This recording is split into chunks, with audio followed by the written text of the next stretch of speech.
Hey, this is Anthony and Jack from Bayside. We're here at the Party Store Room at 4115 Studios in Nashville, Tennessee. We're going to do like a kind of something, I think, a pretty interesting thing, right? Yeah, I think so. Do you think it's interesting? I think it's interesting. It was my idea, so if you think it's a bad idea, now's the time to say it.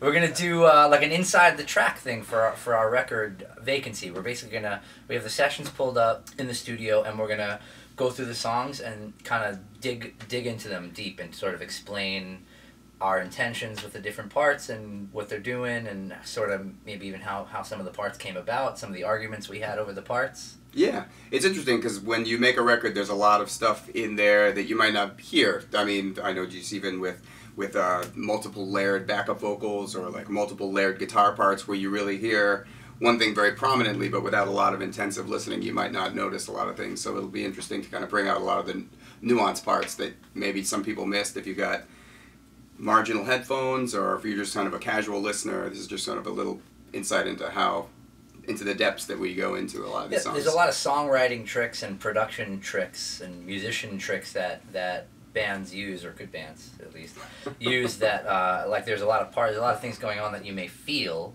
but you don't actually know why you feel it, and we're gonna kind of go through that. Cool. So we're gonna do Pretty Vacant. Yep. Now, which is actually the first single from the record. Yeah, this was one. Actually, we demoed this. This was the first song we had a demo in our hands for on this record, and yeah, we thought it was going to be a kind of a quick in and out, and we started working on this one in the studio, and this actually ended up going. This one had a full facelift. This became we changed it a lot, and we were all the way up until the end of recording, we're just like couldn't figure it out really, you know, like just changing and tweaking. Down to the mix, there was even a conversation about leaving it off the record because we weren't happy about how it had turned out. And then once we got the final mix back, and we kind of stepped away from it for a couple of weeks, listened to the final mix, it was like, oh, this one's great. It's the single. Not only are we putting it on the record, it's the single. So we'll it's a simple one. We'll jump into it. In at the bottom of this lake, and I've begun to settle in. It could be worse, I guess.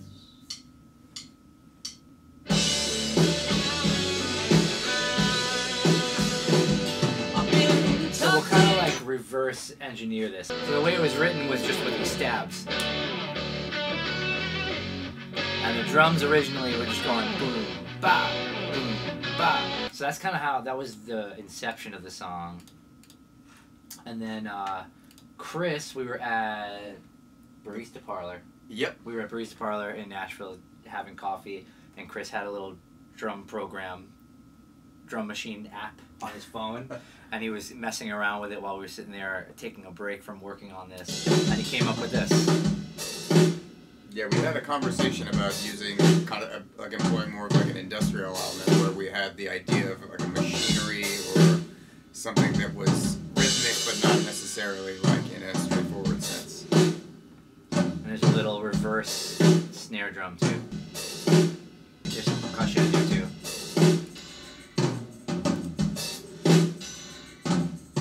Upbeat.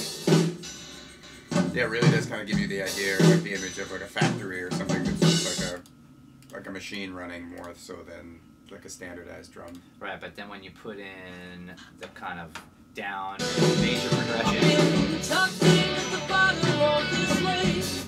I've begun to settle in. Could be worse, I guess. Nothing's ever great, no one ever wins. But if you try your best. Yeah, so those were two very different ideas that we put on top of each other, and it worked. So there's some cool there where the two different guitar parts are playing off of each other. So Jack does the do-do-do, do-do-do-do-do. So it's sort of stacking, and they're countering each other.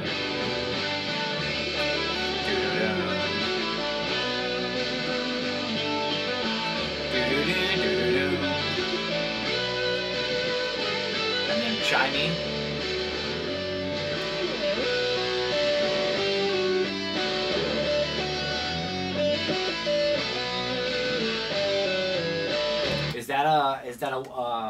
That is a 50 cent that is wah? No, it's $1.30 wah. $1.30 wah. We have a thing where I use a switchless wah for my wah effect, and what that means is it's spring loaded, so you don't have to switch it on and off as soon as you remove your foot.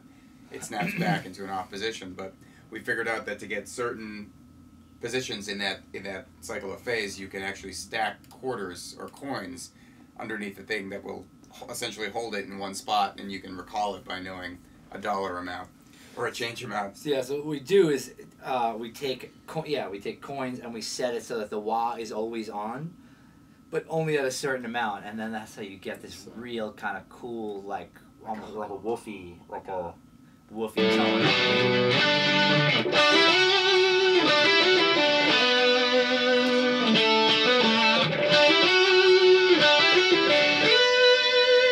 And then you could hear also there's the two different guitars doing two different things as a harmony. I can't believe this is my life. I can't believe this is my life. Take the bass for a walk. Nick takes the bass for a walk there. And I got no home. I can't believe this is my life. I can't believe this is my life. I'm pretty vacant all the time. Cool. That's pretty vacant.